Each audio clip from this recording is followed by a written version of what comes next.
This meeting has been called to order. Welcome everybody to episode 5 of the Fanboys Anonymous Roundtable Discussion Podcast here at youtube.com/Fanboys Anonymous. I am your host as always, Tony Mango, and I'm a fanboy along with the other panel guests that we have for this month's edition. Sean Mitchell, Mike Paden, Sam Lassio, and a little later on we'll be joined by Nick Abrams, who is not currently with us, but we're starting anyway, and that's because this is one of the most important podcasts that we'll ever do probably on this website. A very staple one, because the topic is superpowers. Now, we're going to touch upon our favorite superpowers from various media sources, some of the ones that we don't like that we're going to bash along the way, and probably most importantly, if we had the ability to pick one power that we could have, what would it be and why? Who would want to start off, or do you want me to kind of go on a big diatribe to start off this? What's a diatribe? A diatribe about diatribes. Maybe we should start with that. I might as well start with that then. The power that I would always want to have, that I constantly say when somebody asks me this question, is something I'm going to roll out off the bat, and that's I always try to be a complete prick about it and say the power to do anything at any time that I would want to do with no negative repercussions, basically evidence, because everybody that asks that tends to do that kind of follow-up where you're like, I really like flying, and then they're like, yeah, but what about, and then they start doing the negatives and stuff. So I like cutting people off right at the start with that. So no omnipotence, and that includes myself. I'll go around and there's 5 powers that I would want to discuss, and I don't want to, dominate the whole beginning of this and keep going on and on and on before I give somebody else a chance to talk. So who wants to throw something out there, and we'll kind of branch off from that? I'll start off. The number 1 power I would want, if I could have any, would be telekinesis. That's in my 5. So let's talk about that a little bit. Why would you, out of all of them, go for telekinesis first off? Well, I think the obvious one is laziness. You don't have to get up and do anything; just bring it towards you. Get so fat. Oh yeah. Yeah, but then you could use the telekinesis to levitate yourself. So. Yeah. Oh, I think it would be a great power to have, the ability to move things around you just by pure willpower. I just always have found that fascinating. But I think it opens the door, if you're going to have a negative repercussion from it, is that it really gives the user, like, the God feeling. Like, you can do anything, why should you even, like, follow the rules and stuff like that? And it opens up the door to be a villain. Huh. Now, see, I'm okay with being the villain. Yeah, me too. I mean, I'm okay with being the villain until I realize that I'm not as powerful as I thought I was. That's why you gotta pick something slightly more badass. I mean, telekinesis is fine and all, but... Well, it depends on the power of your telekinesis. If you can stop bullets midair, then... Yeah, that would depend on your reaction time, which is hard to... I don't want to train myself to be able to stop bullets, because that would mean people shooting at me. Yeah. Well, it means, are you going to go full Jedi mode, where you can really do a lot, or are you going to go more like that reserved, I can barely move shit with my mind, Jean Grey sort of a mode, where anytime somebody, it's a stiff wind, and she's like, oh my god, I'm knocked out. Yeah. Honestly, Sylar would be the number... Like, Sylar was always the inspiration for the telekinesis, the things that he was able to do, aside from chopping the heads off, but... Oh, come on, you want to do that? Well, especially if people are shooting at you? If I was the villain, then yeah, why not? Yeah, he does some pretty badass things with it, like when he pulled that one woman through the fucking glass. Yeah. That was awesome. It was Eden, right? Big fan of his work. Yeah. Big fan of his work. You're real aficionado of scalping. Hey, you do what you got to do. He's part Indian. Yeah, the telekinesis is one of the 5 that I would really want, and that was actually number 5 on my list in terms of if I had to pick one and then another and kind of like diminutize them. Yeah. Number 5 would be telekinesis, because it's more so a fun power. Mm-hmm. There's no real like practical applications for it. Like you can't. Some of the other ones I would talk about. What about tactile telekinesis? You could use it for super strength and flight. Yeah, I mean, you could apply that, but... There's a power that I've always been fond of that I think kind of... It incorporates all of the benefits of telekinesis and that stuff, if applied correctly. And that would be, it's along the similar lines, the complete manipulation over gravitational force fields. Because it's like telekinesis, but it's more. Because you could change things, gravity in relation to you, so you could still move things around towards you, away from you, and all that good stuff. But then you would also have the added benefits of being able to like increase the weight of like your enemies or something. Like, say somebody was pissing you off, you could just make their shoes so heavy that they couldn't move and just punch the shit out of them. And they wouldn't be able to, like, make their shirt so heavy that it crushes them and they squirt out like fucking jelly. Who's the Marvel villain that does that? I think his name is Graviton or something. Yeah, I think it's Graviton. Uninspired. But you could fly because you could, well, technically you'd just be lessening gravity's effect and you'd be kind of like Hulk jumping from place to place, and that's just as cool. Yeah. Yeah. And all right, I actually stopped this podcast a little bit here because now we have Nick Abrams on there. Say hello. Hello, guys. So a little recap for the past few minutes or whatever. We're on the subject of telekinesis versus gravity control, and Sean has the board. So continue with the gruesome methods that you would hold people, beat the crap out of them and shit on them or whatever else you were talking about. It's brilliant because it's so many powers rolled into one. Telekinesis is fun and all, but that's a limited field, whereas with being able to control gravitational fields, you can just fucking punch someone and turn off gravity's effect on them and watch them just fly out into outer space. Or, I don't know, I'm just a sick fuck, and I'd like to think of all the weird ways I could fucking ruin people. I don't know, though, but I feel like you could do those things as well with telekinesis. I disagree, though. Because telekinesis, in every way that I've seen it portrayed, never has, like, manipulation of, like, things on a molecular level. You're just moving shit to and fro, which is cool, but it's not as devastating. But who's to say that you can't take those things, like would you classify the Force as telekinesis? It kind of is. It's like telekinesis mixed with there's a little. Well, when you're playing as what is this, Star Destroyer or whatever, Star Killer in the hack and slash Star Wars Force Unleashed games, he crushes like X-Wings or whatever, fucking like whatever. TIE fighters, yeah. He crushes them with the Force. That's pretty much, you said it's telekinesis. So I mean, if it's on par with telekinesis, you can crush things. And I feel like telekinesis is something that you can train, and you get more powerful the more you use it. Like say in Chronicle, you can send things into outer space if you so desired. But with gravity, you could, like, if I wanted to, I could grab a fucking like 20-ton, 9-foot long sword, and I could just remove gravity's effect on it, so I could pick that thing up like it's nothing and just fucking swing it around like it weighed a paper. You couldn't do that as easily with telekinesis. Sure you could. And who's to say that manipulation on gravity and telekinesis they're not the same thing? Because in comic books, I mean, you never see them being used as the same thing. I mean, telekinesis is manipulation over matter. Gravity seems more of a space-time manipulation. Yeah. They always differentiate them in the comics. I mean, like you brought up, Sean, right before that little that switchover, Graviton, they classify him as gravity manipulation as opposed to, like, the Jean Grey that I mentioned that's telekinesis and telepathy. Jean Grey blows unless she's Phoenix. Yeah. Right, of course. And even then she blows, but it's depending on the issue. You don't know. Yeah. Scott, Wolverine. Eventually they're just going to cut their losses and have her and fucking Emma together. That would make for interesting reading. Yeah. They'd be like, it's mutants, discrimination, lesbians. It works.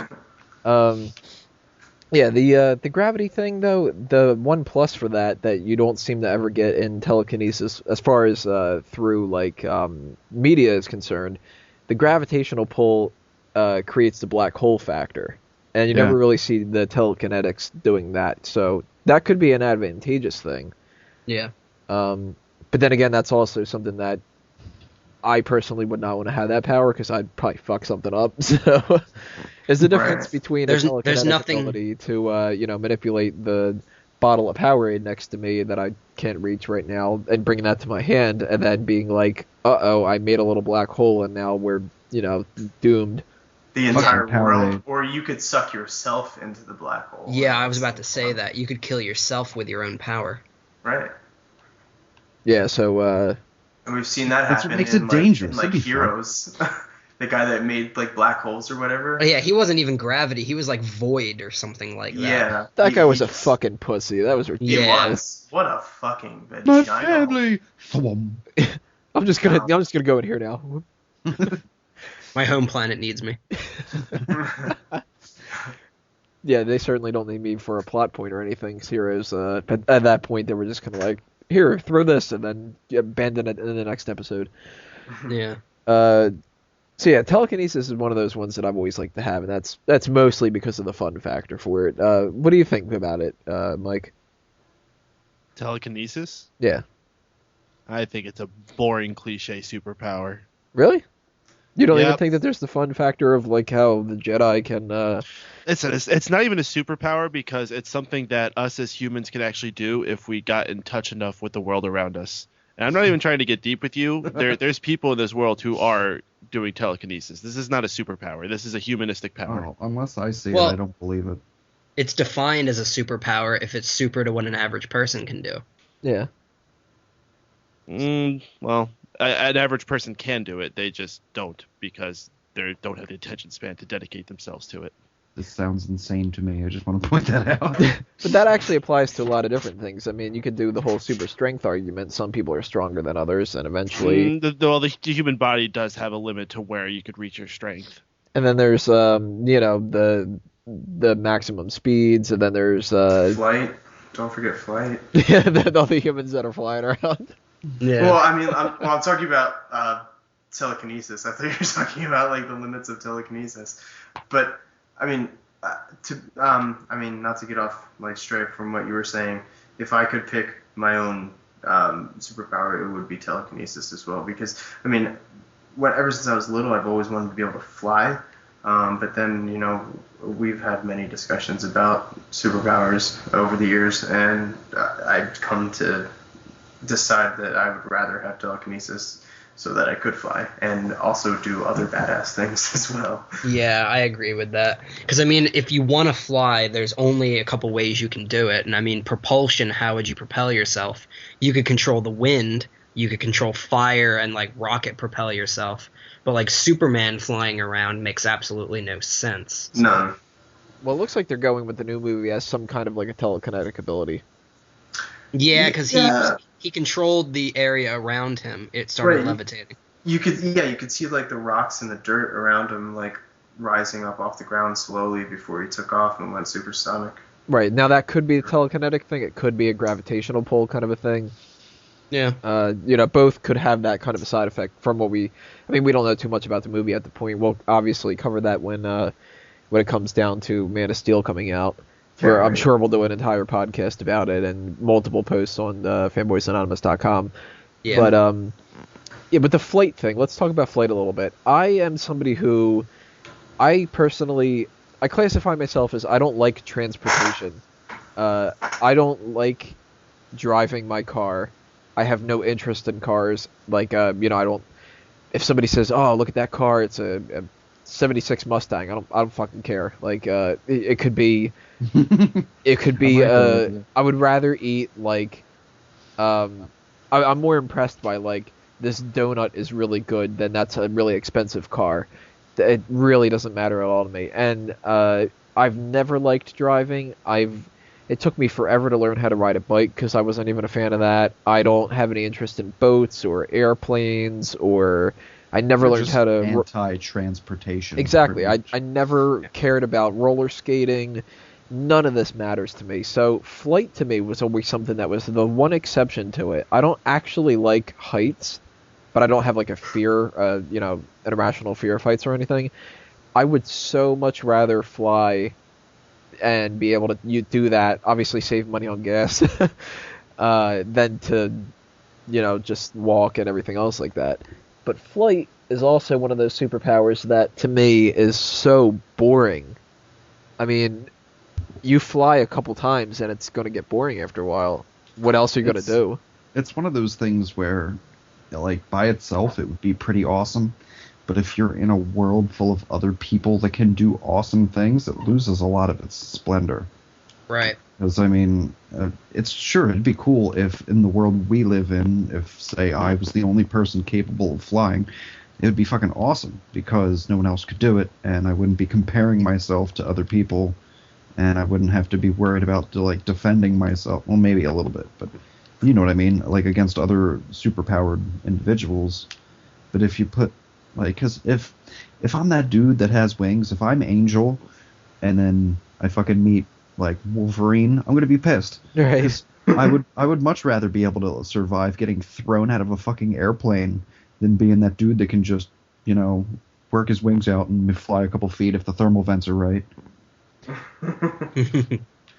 Well, also, if there's other people, if there's other superpowered people, other than telekinesis, I would like Peter Pacelli's power, or Sylar, because he also learned how to just take powers without tearing people's skulls open and learning how their brain works. Which is fucking boring. Yeah. Yeah, I'd rather cut their heads off.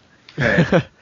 Well, he learned how to do that and then not do anything with it. And then forget how to do it all and then lose it all. And then, Sean, if you want to be Brain Man, you'd be Brain Man. Sylar actually used that power to take I think on my list of superpowers, my number 3 power, which is actually electromagnetism. Yeah, you know what? That kind of goes along the same the route of the. We're kind of in the same realm right now, so I'd like to talk about a lot of that kind of stuff before we jump into. I'd like to shoot laser beams out of my eyes. Nobody wants to do that. No. The electromagnetism and all that. That is very similar to the gravitational pull and the telekinesis and the flight and all that, because it kind of warps a lot of that together, and that's actually a power that is really beneficial from what they've done with Magneto. You would never really think that something as simple as a guy can control metal could turn into such an important superpower in comics. Yeah. But really, even though it's so important, it's so damn well done with Magneto that's why other people in other comics haven't been able to stand out as much. Yeah. What is he like he's second to Phoenix, I guess, as the most powerful mutant in the Marvel Universe. Is that right? I know that they classify him as an Omega level, but they also classify Iceman and right. Elixir, I think. Isn't there like 5 levels or something like that? I think so, and I think Omega's the highest. Storm might even be. Well, that's ridiculous. Storm would be ridiculously powerful, but I think with Magneto, a lot of his strength comes from the fact that a lot of our society is built around metal.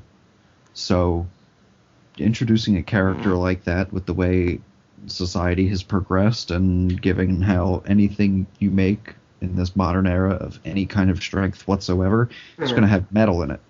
Well, not even just that. Well, yeah, even things like electric powers and technopathy would be powerful in our day and age. Right, yeah. And like, it's not even just that. He could just remove the iron from your blood and destroy you. And it's like, along the same lines of electromagnetism, I know that they've given some electromagnetic powers to Electro, which kind of makes sense because he's basically just a conduit for electricity, and he's always been one of my favorite villains. I think that he's kind of underutilized because it's just when I was a kid, I'd like fantasized about what it would be like to just suck electricity out of things and like charge myself up and use it to fucking throw concentrated electricity, or even is something as stupid as running a laptop without it being plugged into anything. I never thought about the utilization of electric powers until I played Infamous. Like, if you play that game on Evil, when you can actually suck the electricity out of a living body. Yeah, it's pretty sweet. Has anybody seen that TV show about the real life superhero people from Stan Lee's? Yeah. Of course. Yeah. That one guy that they've shown on there that has that real high the conduit guy. Yeah, his skin's really conducive and everything like that. And they ran tests where it was like at that level he should be in severe pain and he doesn't feel a damn thing and all that. Like, right. I've always thought that was. He had the awesome. greatest origin story too. Like, he tried to kill himself after his mom died by grabbing a transformer, and when he grabbed it and it blew up, he didn't die. So I actually didn't see that part. That makes it that much better. He's a fucking he's out of a comic book. Oh yeah. That's pretty much how Electro got his fucking power. Although maybe he is Electro. He was struck by lightning while Jamie like Foxx holding isn't power playing him in the new cords or movie. It's this something. guy. Dude. There was also this guy I saw on that show who he had echolocation. Right, yeah, I That saw blind that guy dude too. who was riding a bike. Yeah. Yeah. The black guy, right? He was like rollerblading too. He could actually just click, and he could even tell you what the object was by clicking around it. Jeez. Right. It's just insane. Now that's a power. Before we leave this whole, I want to branch off for just a second because I know we're not going to actually bring this up. Otherwise, echolocation and all that kind of stuff. That's going to be very low on my list of powers. Yeah. Right. I would not want to be like. You would never bang your shins in Daredevil. the dark again. Who wants to be Daredevil? Right. I think Daredevil doesn't even want to be Daredevil. Daredevil's Right. like, I trade it all for eyes at work. Right. God damn you, Ben Affleck. Oh. But yeah, a lot of those electromagnetic, that kind of a realm of a power, they always seem cool. So you give me something like that, I'm definitely gonna have fun with it. So that you talked about that, Nick, that both you and Sam are really you would, if you had the gun to your head, you had to pick one, you would go with telekinesis. What about you, Mike? What my one superpower would be? Yeah, we'll obviously talk about a lot of the other ones in the process, but if there's one of them that stands out in your mind, what would it be? I would want the power to have massive control over my farting. So Now this gets a lot more complicated. Now bear with me. Now I am your precursor, by the way. Just throwing that out there. You're the well, I get a lot deeper than what you were going with. Now, first off, I have the ability I to would hope fart so. whenever I want, which is pretty cool. That could create some hilarious moments, maybe some awkward moments too. Now, I would also have the ability for fart ventriloquism. I could throw my farts, so I could get a fart blamed on somebody else that's not even in the same room. That's diabolical. Mm-hmm. Now, as you were saying, I could fly with my farts. If I propel myself enough with my fart, I could fly anywhere I want. Man back in the Sega Genesis fly with his farts? Because you're Yes, basically, you want to be Booger Man. This is what this is coming down to. No. Now here's the kicker. And this is what's going to make me be able to defeat anybody else. I could fart at the exact frequency of the brown noise. Nice. That would be like, oh. Imagine how horrible of a town like Metropolis is like. We love Superman, and Gotham's like we don't tolerate necessarily the Batman. love Batman, but he's our protector that we deserve, and the Flash has his museum and all that. And then it's like, why did we have to get the guy who farts to propel his ass forward? Every time you stop a crime, people would just be pissed because they'd have to go change their underwear. People would be puking and shitting at the See, same time. You should add, if you want to go one deeper, you should add a controlled toxicity in your farts. So you could like fart I could use my poisonous farts gases. for good or evil. That would be like like some dude's holding up a bank, and so you somehow get him into like the safe room and then just fart out a toxic cloud, and he dies of poison, and nobody else is hurt because no one else is in there with you, and you save the day. See, there's a lot of potential to this superpower. I love how the situation is. So guys are robbing a bank, so somehow you have to get him in a room. No, it'll be easy because you could be like, oh, I'll escort him to the safe, and then you fucking get him in the safe and close the door and fucking rip one. I mean, are you immune to your own Silent farts? but deadly. I would hope so. Of course, I'm immune to anything especially the brown noise. I am immune to the brown. I mean, let's be honest. Like there have been times to come out of your colon, because I bet that would vibrate. I mean, it depends on how much I'm farting. If it's a regular fart, it'll be vibrating. But if it's a really strong fart, no, the cheeks are just spread apart. If noise is coming out of your ass, there's got to be some negative effect. There's gonna be times where he's gonna shit his pants. I mean, no, man. Gonna have I to have watch an iron out for constitution. Prolapse will be there's the Man of enemy. Steel. In fact, that'll be my name, the Iron Constitution. Tony, this is just reminding me of when you were trying to create characters for that one superhero universe that you have, and you were like, I just want somebody with, just the most useless superpower. Like, I don't know, he has the ability to make people shit themselves. That's not useless. If you want to talk useless, it would be like looking at a room and knowing immediately how many turkeys would fit in that room. That's not a superpower. They already have that. It's called a savant. You could just walk in and go 32 and then leave. Well, that would be a one-shot, one-scene comic where he would walk in the room and they'd be like, so how many chickens fit in here? And be like, fuck. So we got telekinesis. We got why don't we bring that up? Is there any kind of telekinetic ability to this farting? Well, if you can throw the fart, then there's some way he's putting that fart on the other side of the room. It's got to be mildly telekinetic. Like you do with your voice. But the smell would have to go too, for it to really be believable. Well, if the smell is strong enough, it'll reach there anyway. Teleportation of farts. See, because then your fart might get stuck in a wall. Well, no, here's the thing. Perhaps my farts have such explosive force that they rip a hole in space itself. I wouldn't want that coming out of my ass. It creates scared. wormholes. Yeah. Oh, man. There's some kind of a butthole joke here. I'm just going to leave it out there. Yeah. Actually, that's going to bring up a good point with this whole transportation and all that we're talking about. And in the next section, as I'm breaking this up, we're going to talk a little teleportation.